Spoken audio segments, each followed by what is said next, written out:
Bonjour. Donc juste rapidement pour nous présenter, donc moi je suis Anthony Cassir, je me charge d'un certain nombre de comptes stratégiques en France et en Suisse au sein d'une entité chez Oracle qui s'appelle l'Oracle Construction et Ingénierie, qu'on va vous présenter un petit peu. Et je suis accompagné de mon collègue Cédric Barre, qui est consultant sur toutes nos solutions. Avant de commencer, je pense que certains peut-être se posent la question de savoir qu'est-ce que fait Oracle au BIM Day Geneva, parce qu'on est bien souvent connu sur certaines choses, mais pas sur toutes. Et donc je souhaitais repositionner un petit peu notre entité. Donc effectivement, on est plutôt connu comme un grand gestionnaire de données, hein, avec des systèmes de gestion de bases de données, des ordinateurs, enfin, tout ça avec un but qui est de proposer une offre technologique qui soit à la fois robuste, performante et sécurisée pour que vous puissiez accéder au mieux à vos données. Et tout ce socle nous a permis de construire déjà notre propre cloud qui s'appelle Oracle Cloud Infrastructure. On est un hyperscaler tel qu'on décide de les appeler ou pas. On est aussi bien souvent connu sur des offres plutôt qui ont vocation à servir à l'amélioration des organisations de nos clients, avec des offres applicatives qu'on appelle plutôt ERP, qui vont permettre de gérer les finances, de gérer les ressources humaines de vos sociétés, aussi la gestion de la relation client. Et il y a des choses qu'on connaît moins chez Oracle, qui sont en fait des applications dites verticales, qui ont plus vocation à servir les métiers de nos clients. Et une de ces entités est effectivement l'entité construction et ingénierie que je vais vous présenter. D'abord, pourquoi est-ce qu'on est dans ce secteur-là? C'est parce que tout le monde construit. Qu'on décide de construire des data centers avec l'évolution du cloud, qu'on construise des champs d'éoliennes offshore, qu'on décide de construire des centrales nucléaires en France, des extensions d'aéroports récemment, il y a encore quelques années ici. On construit. Et dans chacun de ces projets de construction, on retrouve tout le temps les mêmes défis. C'est quelque part comment est-ce qu'on va faire en sorte que le projet finisse en temps et en heure, qu'il soit dans les budgets, et donc on a besoin d'améliorer le pilotage de tous ces projets. Aussi, on a toujours besoin de faciliter la collaboration au sein de ces projets. Quand on parle de collaboration, ce n'est pas uniquement la collaboration en interne, c'est aussi la collaboration en externe. C'est comment est-ce que j'échange les documents, comment est-ce que je partage les plannings, afin qu'on ait tous la bonne information au bon moment. Et enfin, on essaye toujours de gagner en efficacité, en standardisant notamment les processus qu'on va avoir autour des actions qu'on doit mener autour du projet. Donc, qu'est-ce que Oracle propose au sein de cette entité construction et ingénierie? On propose une solution qui s'appelle la Smart Construction Platform, qui repose principalement sur un environnement commun de données, qui elle-même est hébergée bien évidemment dans notre propre cloud, et qui va permettre plusieurs choses. De répondre à la problématique de conception, de construction et de gestion des actifs qu'on cherche à construire et qu'on cherche à opérer demain. Donc cette offre, elle est modulaire. Elle propose quelque chose d'abord qui est centré autour de la planification. Donc qui dit planification, c'est planification en amont. C'est notamment pour certains, ceux qui gèrent plusieurs projets vont décider sur les 3, 4, 5 prochaines années sur quel projet je vais investir en termes d'investissement au regard des ressources financières, des ressources physiques que j'ai. C'est aussi la planification opérationnelle, donc là la gestion des activités, la gestion des ressources. C'est aussi la planification à court terme qu'on abordera peut-être un petit peu plus tout à l'heure. Et aussi le registre des risques, quels sont les risques autour du projet et qui vont avoir des impacts à la fois sur mon planning et à la fois sur mes coûts. C'est un deuxième pan qui est plutôt tourné autour de la collaboration, autour des documents, autour des processus, autour du suivi de chantier. Et ça, c'est ce qu'on abordera un petit peu plus dans le détail, aussi autour de la collaboration autour du BIM. Et enfin, c'est aussi tout ce que l'on appelle, nous, la gouvernance projet et la gestion des actifs, où on va retrouver notamment des offres qui sont plus liées à, par exemple, le Facilities Asset Management. Une fois que mon actif a été construit, comment est-ce que je le gère dans le temps? Bien évidemment, au-dessus, il y a tous des outils qui vont vous permettre de faire de l'aide à la décision et des outils qui reposent sur de l'intelligence artificielle qui est assez d'actualité en ce moment. Bien évidemment, cette plateforme doit s'intégrer avec un existant. Cet existant, ça peut être effectivement un ERP, un outil de gestion de la relation humaine, mais également avec des outils qui vont compléter notre Smart Construction Platform. Et c'est là où on a créé quelque chose qui s'appelle, nous, l'Oracle Industry Lab. Et l'Oracle Industry Lab, c'est vraiment un site physique. On en a plusieurs. aux États-Unis, en Angleterre, en Australie, dans lequel on invite effectivement nos partenaires et nos clients à venir tester leurs solutions vraiment sur un site de chantier. Et on va adresser plusieurs problématiques, ici il y en a quelques-unes, qui peuvent être effectivement comment est-ce qu'on amène de la réalité augmentée, avec des casques sur le chantier pour faire par exemple des tournées d'inspection. Ça peut être aussi de faire de la gestion d'avancement avec pourquoi pas des drones, effectivement des drones qui vont piloter effectivement l'avancement et qui sera lié à votre planning, qui sera fait effectivement sur nos solutions. Donc voilà, c'est la petite introduction et je vais laisser maintenant la parole à mon collègue Cédric. Merci Anthony. Donc eh bien, effectivement avec moi maintenant je vous propose un petit voyage. Je vous propose de découvrir cette Smart Construction Platform et ce qu'elle apporte auprès de nos clients et surtout comment nos clients l'utilisent aujourd'hui dans le périmètre qu'a décrit Anthony. Donc cette Smart Construction Platform, comme vous le voyez ici et comme l'a décrit Anthony, elle est modulaire, plusieurs fonctionnalités que nos clients utilisent. L'intérêt vraiment de cette plateforme, c'est qu'elle va être utilisée sur l'ensemble du cycle de vie du projet. Donc dès la phase de conception, dès la phase de pré-planification, ce que l'on entend par portefeuille des investissements, la gestion des investissements, et puis tout le suivi opérationnel du projet, que ce soit pendant les phases de conception, que ce soit pendant les phases de construction. Vous voyez, il y a un certain nombre de modules ici qui permettent de suivre le projet efficacement. Donc vous allez beaucoup entendre parler d'environnement de données commun ou CDE en anglais. Aujourd'hui, notre CDE, il comprend certes les briques relativement habituelles que je vais vous présenter derrière, de gestion de maquettes numériques, de gestion documentaire, mais aussi pas que ça. Et il va jusqu'au planning, jusqu'à la gestion des risques, jusqu'au suivi financier des projets. L'idée, c'est d'avoir un référentiel commun dans lequel je retrouve l'ensemble des informations de mon projet. Et bien évidemment, toutes ces informations, elles sont liées. Parce que dans la vraie vie, quand un événement arrive sur mon projet, quand une modification est apportée, elle a des impacts sur tout. Elle a des impacts sur mes documents, elle a des impacts sur ma construction, elle a des impacts sur ma maquette numérique, elle a des impacts sur un planning, elle a des impacts sur mon suivi financier. Donc l'intérêt vraiment d'avoir cette plateforme collaborative et fédérée. Alors sans plus attendre, on va regarder l'un de ces premiers modules qui est Aconex. Et donc Aconex, c'est la partie collaboration projet. L'idée de cette plateforme, c'est vraiment de casser les silos d'information. Un contrôleur de documents doit pouvoir partager de l'information avec un planificateur, avec un chef de projet, avec un chef de chantier.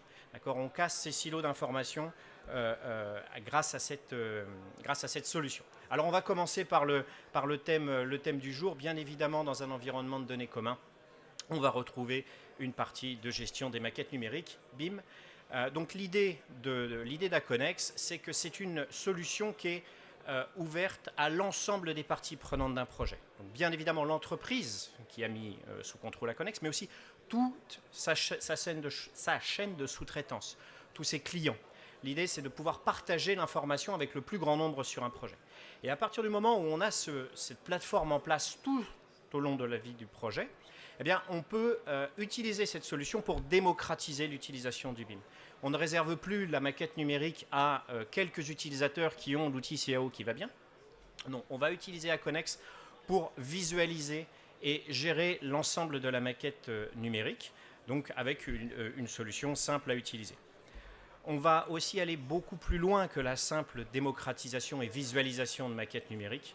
On va aller jusqu'à la partie collaboration autour de l'élaboration de cette maquette numérique. Quand on élabore des maquettes numériques dans le métier de la construction, on a à fédérer plusieurs modèles, on a à fédérer plusieurs métiers, on a à gérer des problèmes de conception. Eh bien, Aconex va vous aider à gérer le processus de résolution de ces problèmes de conception, etc. Notamment en utilisant tout un tas de standards de l'industrie, tels que IFC, tels que BCF, ou même la certification ISO 19650 que nous avons. Et puis on a également ajouté de plus en plus de fonctionnalités à ce module de maquette numérique, jusqu'à faire de la détection de clash directement dans la solution. Donc on n'avait plus besoin d'avoir un outil dédié pour ça. Donc l'idée, c'est vraiment de mettre sous contrôle cette maquette numérique dans l'environnement de données commun. Alors à quoi ça ressemble un petit peu en live, ben là, ça c'est la solution Aconex. Donc Aconex, c'est une solution cloud. On va directement pouvoir y accéder depuis un navigateur. La maquette numérique que vous voyez là, elle a été chargée dans la solution. On n'a pas besoin d'installer une solution de CAO. Mais n'importe qui va avoir les droits d'accès, bien évidemment, va pouvoir visualiser cette maquette numérique, va pouvoir la manipuler. Là, par exemple, faire des sections et va directement pouvoir interagir avec elle. L'idée d'Aconex, comme vous le voyez sur les petits modules en haut, eh bien, c'est que certes, il y a une dimension maquette numérique, c'est celle que je vous présente là, mais on va voir derrière que le champ des possibles est assez grand.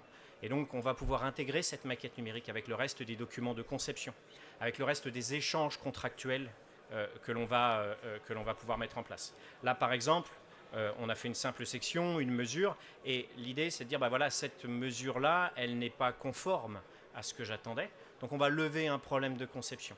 Et ce problème de conception, toute l'idée d'Aconex, ça va être de pouvoir en gérer la résolution. Donc là, on va rentrer une rapide description, mais l'idée, c'est qu'autour de ce problème de conception, peut-être que de nombreuses organisations vont devoir interagir. Les différents métiers vont devoir interagir. Et donc, pour ça, il leur faut un outil, un référentiel commun sur lequel ils disent, bah voilà, le problème de conception, c'est celui-ci. Et ensuite, gérer son processus de résolution. Donc là, un simple petit formulaire va nous permettre de décrire le problème de conception tel qu'on l'a vu. Et on va pouvoir assigner ce problème de conception directement à une ou plusieurs organisations. Et donc, toute l'idée de la solution, bien évidemment, ça va être de vous aider dans ce mécanisme de résolution et de gérer également tous les statuts qui vont être associés à ces problèmes de conception. On va en voir tout de suite une liste. Il va nourrir comme ça l'ensemble des problèmes qui ont été relevés sur ma maquette numérique. Et moi, en tant que responsable, en tant que BIM manager, je vais facilement savoir où est-ce que j'en suis et faire avancer comme ça la résolution des maquettes. Alors, d'un point de vue processus, ce que l'on retrouve très souvent, eh bien, c'est justement ce que vous voyez sur ce slide-là. L'idée d'Aconex, ça va être déjà de pouvoir partager des modèles numériques. D'accord, un seul référentiel, je mets mes modèles numériques dedans. Je détecte les conflits dans cette maquette numérique, soit directement dans Aconex, soit provenant de solutions externes. Et ensuite, je vais gérer la résolution de ces conflits. Et une résolution de conflits de maquette numérique, ça a certes des impacts sur la maquette numérique, mais ça a aussi beaucoup d'autres impacts. Peut-être que mon planning va décaler, peut-être que mon budget va être modifié. Tout ça, on va le gérer en cohérence avec la Smart Construction Platform. Alors pour faire ça, je vous parle depuis le début de collaboration entre différentes entreprises au sein d'un projet. Ça, c'est le modèle d'Aconex. Il y a une contrainte forte quand on fait ça, c'est qu'on doit respecter la propriété des données. Dans le monde d'aujourd'hui, quand on partage de l'information, il faut que ce soit fait de manière contrôlée et sécurisée. On ne peut pas se permettre de dire, bah voilà, j'expose tout à n'importe qui, c'est pas comme ça qu'on travaille. Donc l'idée vraiment, c'est que Aconex va mettre en place, grâce à ce processus, à ce concept de neutralité, le fait que chacune des entreprises qui va être dans Aconex et que vous allez inviter à travailler avec vous, va disposer de son petit précaré et va disposer d'un environnement dans lequel il va effectivement pouvoir gérer ses propres données. Et ensuite, bien évidemment, les partager avec le reste du système, avec le reste des organisations qui vont travailler. Donc ça, c'est vraiment le fondement d'Aconex. C'est vraiment de pouvoir aider les gens à casser ces silos d'information et à collaborer le plus efficacement sur les projets. Alors d'un point de vue maquette numérique, ça c'est ce que je vous ai présenté pour l'instant. Bien évidemment, on va beaucoup plus loin, comme vous l'avez vu sur le slide d'introduction.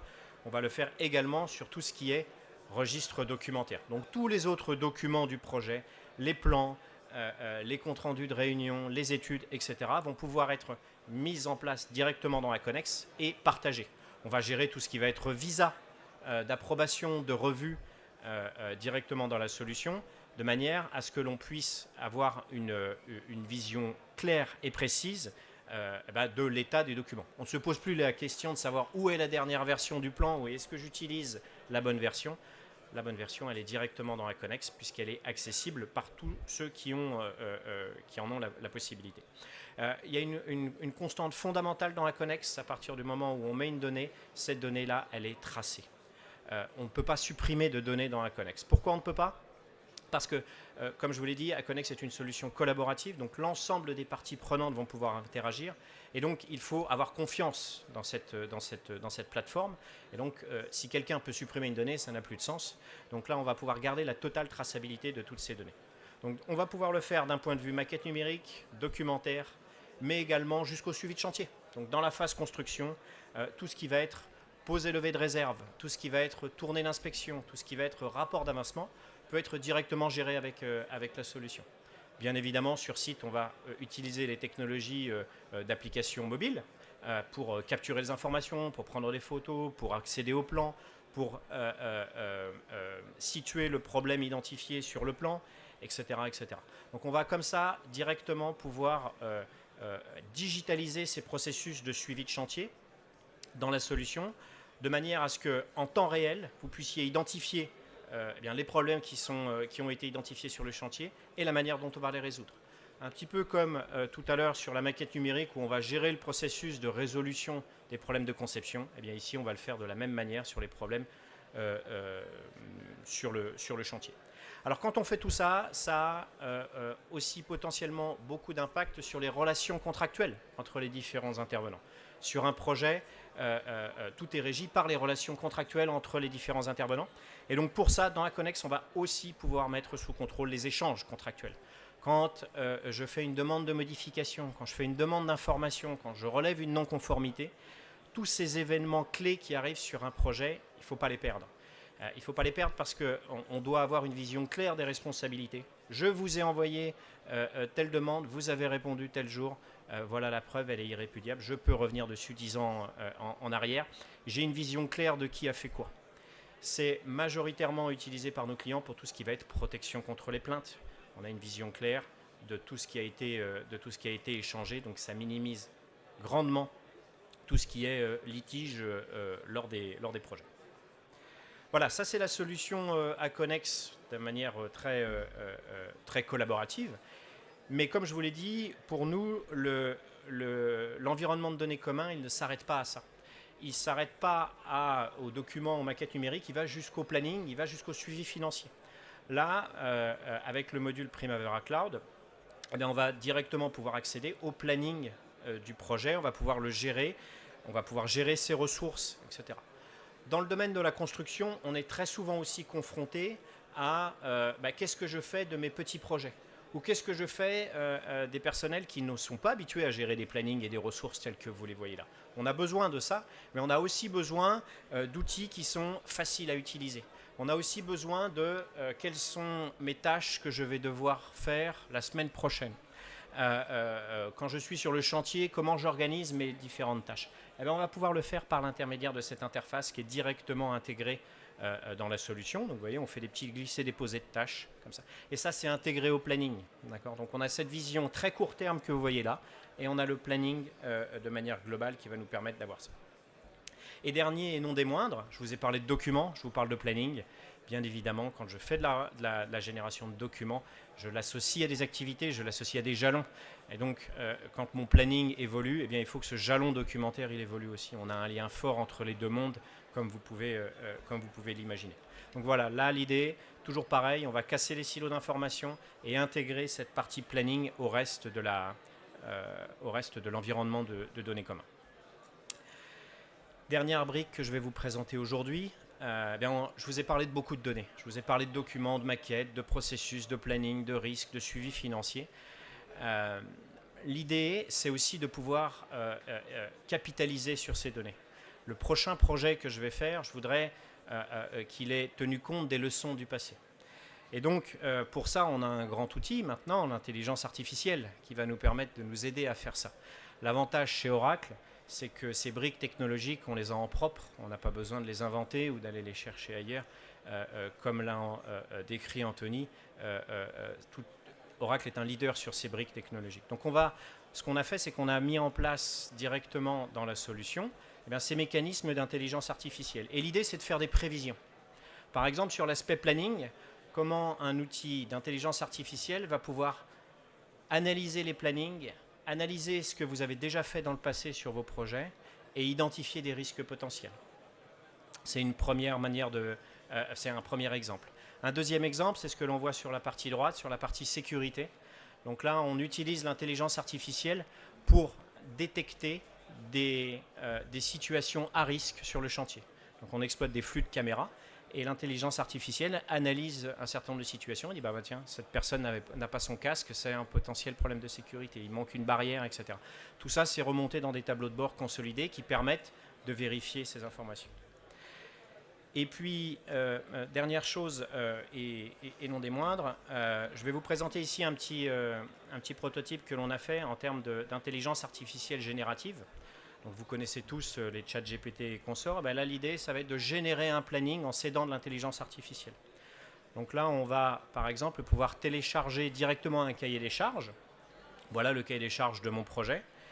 Et interagir avec un chatbot qui va nous demander un certain nombre de détails. L'idée, ça va être de générer automatiquement mon planning à partir des différentes informations que je vais lui donner.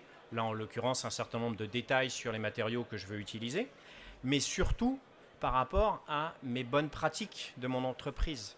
Les données qui vont être générées sont certes modelées par l'intelligence artificielle, mais on va aller les chercher par rapport à tous les projets qu'on a déjà fait dans le passé, par rapport à un certain nombre de bonnes pratiques que j'ai vues. Donc là, on va lui demander de générer automatiquement notre planning. Et ce planning, il va atterrir dans la solution Primavera Cloud que je vous ai décrit juste avant. D'accord ? Et donc, mais on va pouvoir l'avoir généré directement à partir de l'intelligence artificielle. C'est la grande force qu'on a chez Oracle. Ces briques technologiques, on les a déjà en maison. Donc voilà, le planning tel qu'il a été construit, tel qu'il a été généré automatiquement en fonction du cahier des charges et en fonction des différents critères qu'on a donnés. Voilà, pour synthétiser, un petit peu cette Smart Construction Platform, donc la première chose, c'est qu'effectivement, ce sont des applications reconnues. Certains d'entre vous connaissent peut-être déjà ces noms, Primavera, Aconex, c'est des outils reconnus sur le marché depuis plusieurs dizaines d'années dans les métiers de la gestion de projets d'infrastructure. L'idée de la Smart Construction Platform, c'est de tirer le meilleur de ces outils et de les mettre ensemble pour casser les silos d'information. Casser les silos d'information justement à travers cette interopérabilité entre les différents sujets de la gestion de projet. Le coût est intégré à la gestion documentaire qui est lui-même intégré au planning, etc. Et puis l'idée de cette Smart Construction Platform, c'est de vous aider à prendre les décisions les plus éclairées possibles et donc de rendre disponible, d'extraire les tendances à partir de toutes ces données qui sont dans la Smart Construction Platform, tout en utilisant les technologies qui sont à notre disposition chez Oracle, qui est un leader dans la sécurité et dans le cloud. Donc ça nous permet de mettre à disposition cette Smart Construction Platform de la manière la plus efficiente possible.